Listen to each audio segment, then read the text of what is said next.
Hey everybody, welcome back to my Roguelike and Godot for Complete Beginner series. Today we're going to be working on getting a very basic level for our player to move around in and get some reusable components that we can use to create more levels faster. To start, let's go ahead and create a levels folder down in our file tree. And in here, I want us to right click it and create a new scene, and we are just going to call this level 1. We're going to create a very useful node called a tile map. To do so, just click the plus, search tile map, and we want to be using Tilemap layer. You'll see that the Tilemap node is deprecated, meaning that it's no longer going to be updated. This is an older version of this node that the engine used to use, but they've now upgraded to Tilemap layer. I'll be honest with you, this is one of the weirder parts of Godot. There's a lot of things that are very frequently changing with tile maps, and a lot of the different pieces of it don't always work the way that you would expect. So I would encourage you to not dive super deep into tile maps and just make use of what you need and try to get your functionality from other pieces of the editor. Go ahead and create the tile map layer. And now that we've got this, we're going to want to create a new tile set. The tile set is basically a resource that can be loaded into the tile map so that we can do interesting things like tileable terrain with it. To create a tile set, we're just going to go over here to this empty resource, and we are going to add a new tile set. Now you'll notice down here on the bottom of the screen, we have gained a new option to look at. We have tile map as well as tile set. If you go into the tile set, we need to select a tile source. This is basically going to be our texture that our tiles are going to be based off of. To do that, you can go ahead and hit this plus, and we are going to be adding an atlas, which is a palette of tiles made from a texture. We're going to go ahead and find our texture in our assets. We're going to go to terrain, and we're going to pick tile map color 1. You'll notice that it gives you this option to automatically create tiles, and for the most part, you're just going to want to say yes to this. You'll notice in our case, though, that these tiles have been created way too small. That's because the default settings are for a 16 by 16 tile, and our asset pack uses 64 by 64. In order to adjust that, we actually need to modify some settings in our tile set resource. You can do so by clicking on this tile set, and then you'll notice one of our first options is tile size. We can change that to 64 by 64. There's probably some way to force that to update, but I haven't figured that out because it's super easy to just hit the delete and re-add our atlas. Now that we have all of our tiles in, we can actually just start painting with them now. If you click over at the tile map on the bottom, you'll notice that we have some tools up here like a paintbrush, a bucket, a rectangle, and we can go ahead and select the tile and just start adding it in. If you wanted to build your levels this way, it's very possible to do so, but it can be very time consuming, and we definitely want to take advantage of some more procedural elements. To delete all this off your screen, you can just hold right click. We want to add something called a terrain set, which is going to allow us to do auto tiling, where we can basically just tell the game where we want tiles to be, and it will automatically choose the correct tile to go in that spot. To do this, we'll go over to our terrain set property in the tile set settings, and we are going to add a terrain set, and we are going to add a terrain. The properties in these tile sets go very deep, but you're honestly not going to need much more than this right here. To set up auto tiling, we need to go back to our tile set, and we need to paint some properties onto our tiles. There are lots of properties that we can paint, but right now we just want to paint our terrain. And we're going to set to terrain 0, which is what we created over here. You can have lots of different terrains in here, but unless you're doing something really complicated, more than one usually is not necessary. Now in here, we can select all of the tiles that we would like to use. This tile set has a lot of flexibility to it and has elevation, but for the sake of this tutorial, we are just going to be sticking to a flat terrain. So why don't we go ahead and select all of the terrain tiles for the flat. Once we have those, we basically need to tell the editor how to lay our tiles down. So since this is a pretty standard 3x3 tile set, it's going to be pretty easy to predefine where we want our tiles to go. The more complicated your tile set gets, the more options you have when you're laying down your terrain. We're going to be keeping our terrain very simple. To paint our terrain, you'll notice that there is, in every single one of our squares, 9 other squares that you're working with. If you don't see this, you need to change your mode to match corners and sides over here in the properties. Basically, what we can do is tell which tile to place based on the tiles surrounding it. So since this is our main grass tile, and we want this to basically be everywhere, we want to use this tile when it is completely surrounded by other tiles. In the case of our corner tile, we only want to use this tile when there is a tile above, to the side, and inside of it. For this bottom edge tile, we want to use this. We're pretty much always going to be selecting this middle tile, which represents the tile that you're placing. Now we only want to use this tile when there's a tile to the left, the right, and all the way behind it. And this ends up making our terrain very easy to paint. Now for the single lines, we only want to use this tile when there's one right beneath it. We only want to use this tile when there's one right above it, and we want to use this connector when there's one on the top and bottom. The solo tile is only going to be used by itself, so we don't want this having any surrounding tiles. I hope that makes sense. Now that we've got our terrains painted, it's going to be very easy for us to paint our levels. Now we can basically just go to the tile map, head over to our terrain area, and we can paint with this terrain that we just made. Because our tile set is pretty limited, there's going to be weird cases like this if we aren't careful with how we paint. More complex tile sets will account for situations like this. If you ever want to minimize your tile map to get a better view of your scene, you can always just click on this to minimize it and look around, but you can't paint while you're doing that. So it might be good that once you've got the tools you want to use selected, just drag this all the way down and then you can work on this. I'm going to go ahead and select the rectangle tool. And I know that our player is also a 64 by 64 sprite, meaning he's going to fit in a single one of these tiles. When you're debating how big your game should be, you should always be thinking in terms of how much of the screen do you want your player to take up. And I'm going to arbitrarily say that I want our screen to be 10 players wide and 15 players long. So I'm just going to go ahead and drag that. And with this rectangle tool, it's automatically filled in what we're looking for. Now, I got a little bit weird on the side there, I think because I had an extra tile. So I'm just going to go ahead and run back over it, and you'll see that it tiles it correctly this time. This auto tiling doesn't always update considering every single tile around it. So sometimes you might have to force an update by taking your pencil tool and like scribbling over it. This is something that I already did, but if we want our camera size to accurately match what we want our screen to look like, we need to go into our project settings and we need to go to our window size. In here, we're going to set our viewport width and height to be the width and height of our tile map. The easiest way to do this is knowing that our tiles are 64 by 64 pixels. We can just type in 64 and then times how many tiles we want it to be, which times 10 since we have 10 tiles wide, and times 15 for this one since it's 15 tall. Also in here, you can make your window scalable so that you aren't always looking at a really small portion of the screen. This is particularly helpful for much smaller pixel art games that use 16 by 16 tiles, and you'll almost have to squint at to see. We're going to set the stretch mode to viewport. What this effectively does is it renders your game on that small scale of, say, 300 by 300. And then once that image is fully rendered, it will scale it up to the full size of your screen. Whereas if you do scaling by canvas items, it will scale each individual canvas item up to size. Viewport will always provide a more pixel accurate version of your game, and so you're going to want to use this for pixel art. Likewise with scale mode, you're going to want to use integer scaling. This is going to make sure that the size of your pixels stay consistent. With that said, we can go ahead and close this out and we can test how this is going to look in our editor. Looks pretty good, but you can see that we've still got some of this gray around the side. This is the default Godot environment color, and we don't want that showing up in our game. Fortunately, our asset pack came with a water background color that we can just go ahead and fill in the background with. So very simply, you can just drag this out onto the screen. And since this is a .png, the editor will recognize that you want it to be a sprite. Go ahead and drag that up into the top corner of our map. And if you do not have grid snapping on, go ahead and enable that. It'll make your life so much easier. And we're just going to go ahead and scale that to the full size of our window. Now, this is rendering over our tile map, and we don't want that. Super easy fix, we can just move the sprite above the tile map layer. This is effectively because the Godot editor renders everything from top to bottom. So it'll start first with this water layer and then render our tile map over top of it. So it's basically just like laying pictures on top of each other. This will be nice because if we ever want to add water to our game, we can just go back into our tile map and erase some of this, and it'll automatically look like there's water behind it. Sometimes you might want something a little bit more complicated than a static sprite, but we're going to keep it pretty straightforward. Now, I do actually want to add some water to our game.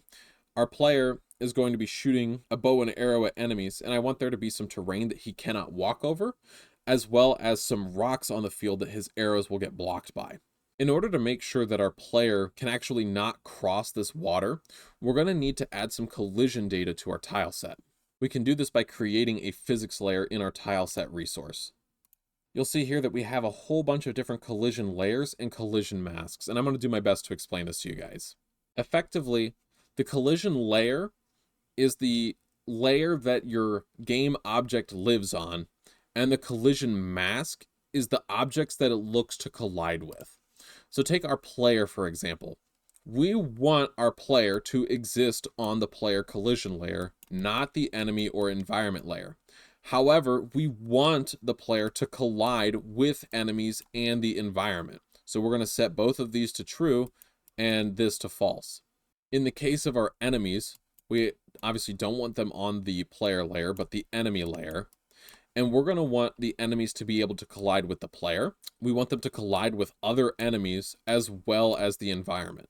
Unless maybe they're a flying enemy, in which case they're going to fly over the environment, and maybe we don't want them to collide with that. So again, the easy way to remember is the layer is which one he lives on, and the mask is what he's looking to collide with. So with that in mind, in our editor, in our tile map, tile set, so to make this a little bit easier for ourselves, we can click on these dots and we can edit the layer names. And you can add in here, just by typing in this box, what you want these layers to be called, so that you don't have to try to remember, oh, layer 1 is for the player, layer 2 is for the enemy. You can just slap a name on it.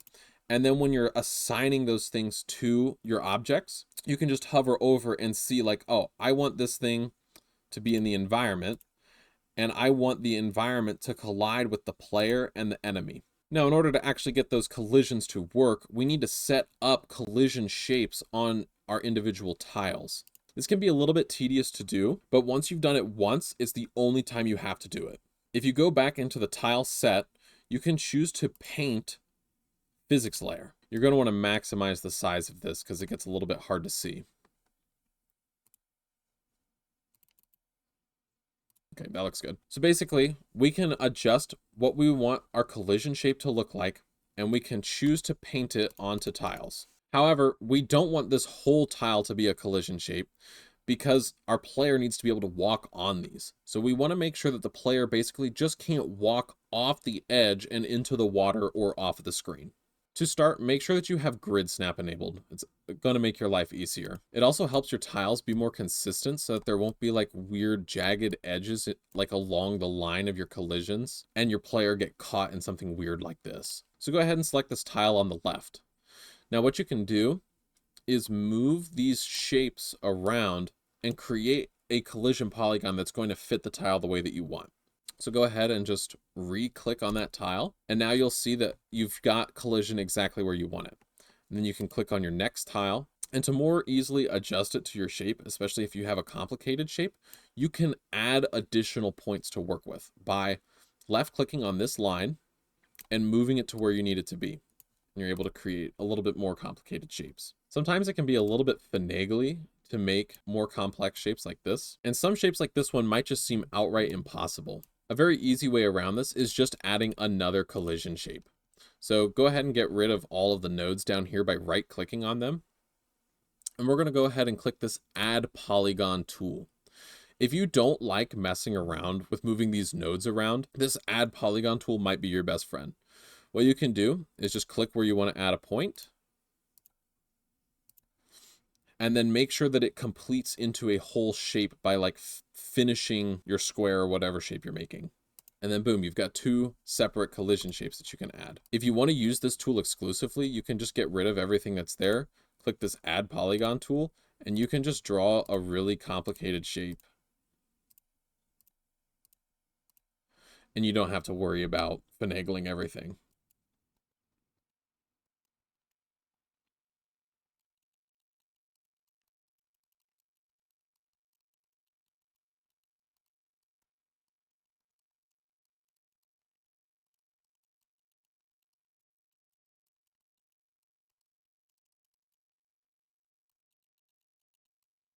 Alrighty, once you've got all of your collision laid out, now it's just going to work. you're never going to have to think about this collision ever again.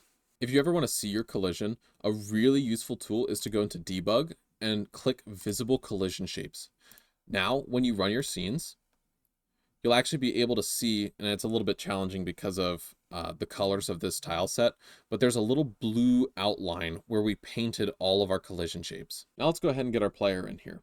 All you have to do, make sure you're selected on your level 1 scene, go ahead and drag the player scene and make sure that it is going to be a child of level 1. You'll notice that it goes down here at the bottom, and that's a good thing because, again, with the rendering order, we want the player to render after these things so that it appears to be on top. To move your objects around the world, I'd recommend clicking on it on the side, whichever object you want to move, holding Alt, and then left clicking to move it around. A lot of times you'll accidentally move other items in your scene if you don't have this specific item selected and holding Alt. So I'm just going to go ahead and put them down here, and I'm going to run our scene. And you'll see that our player doesn't actually care about this collision. And that's because we haven't set up collision on our player yet. To do so is very simple. We're just going to go to our player scene, and we are going to add a node called collision shape 2D, and we're going to give it a resource in its shape property, new circle shape 2D.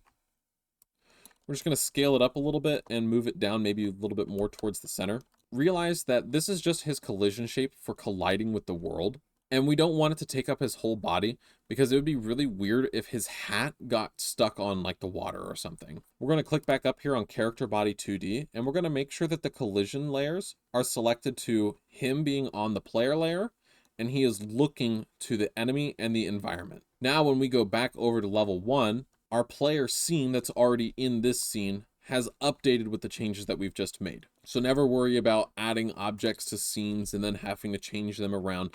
Any changes that you make to those objects are going to automatically update. So now to test this out, you can load back in, and you'll see now that your player is unable to walk over the water or out of bounds of the game. If you don't like his feet being this close to the water, I would probably just make this circle a little bit bigger or put it a little bit lower, but I think this looks fine. Now we can take some of the resources that we've used in this level and save them as their own individual scenes, so that way we can very quickly add them to other levels the same way that we kind of did with this player and just dragging and dropping him into our scene tree. Let's go ahead and create a new folder, and we'll just call it prefabs. Anything that we make that we want to constantly copy, paste, reuse, and throw around in all of our levels, I'm just going to dump it in this folder. So we can actually right click on our tile map, and we can save this branch as its own scene. So this tile map layer that we've created thus far has just been a child of level 1 and has been saved in the level 1 scene. But if we save it as its own scene, we can just call it like level tile map into our prefabs folder. And now if we want to, we can go into our levels, create a new scene, call it level 2, and now we can just drag our tile map into this scene, and you'll see that we won't have to redo any of that work that we just did, and we'll be able to manufacture our levels much quicker. You'll also notice that if you go over here into this tile map and say you select the terrain and you want to make some modifications to it, and you save it, and then you come back over to your new level, you'll notice that the changes that you made on one level don't affect the tile map on another. I want to make it so that every new level we create doesn't have this weird blob in the middle. So what we can do is we can just now open up our tile map scene as its own instance. And we can just go ahead and paint this terrain back in the middle. So now every time we copy and paste this into a new level, it's not going to have that weird cutout. For your levels, go ahead and make them look however you want. And make as many as you would like. I'm only going to stick with probably these 1 or 2 for the sake of this video. But if you want to flesh this game out more and take the time to get more familiar with Godot's tools, by all means, go for it. The last thing I want to get to is creating a rock scene that our player will also be able to collide with. I'm going to go ahead and create a new node called a static body 2D.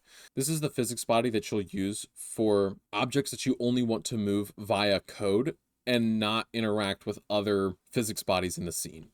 We're also going to go ahead and add a sprite because we want to add our rock texture to it. And we're going to go into our assets folder, find decorations, and we're going to use, say, rock 4. We're going to want to go ahead and add a collision shape to this. I think using a circle is going to give us the most accurate collision shape for this. There. Your collision shapes really don't need to be exact on your objects.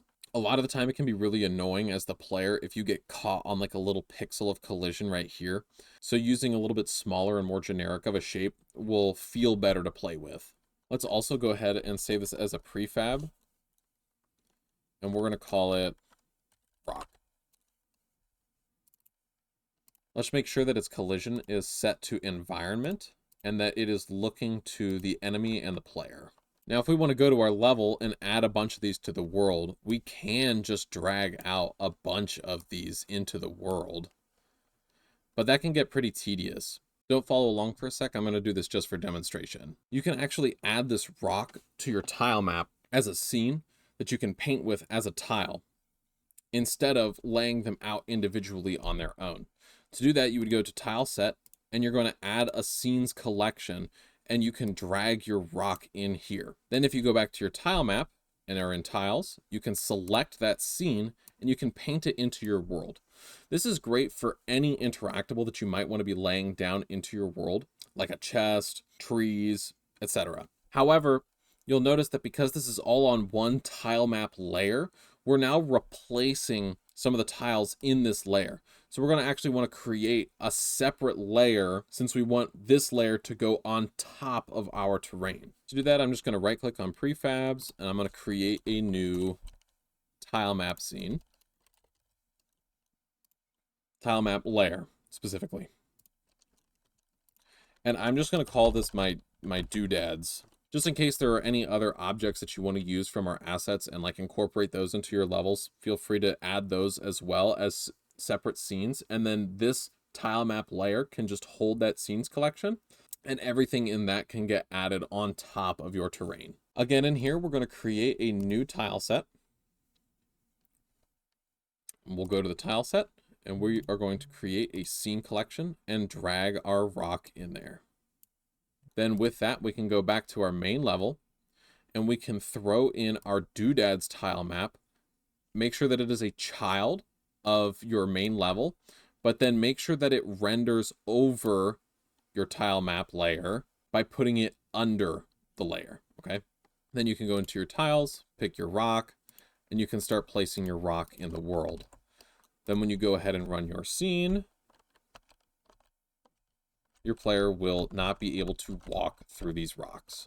Last time we got this GitHub business set up and then I never actually showed you what to do with it once we were done with our save.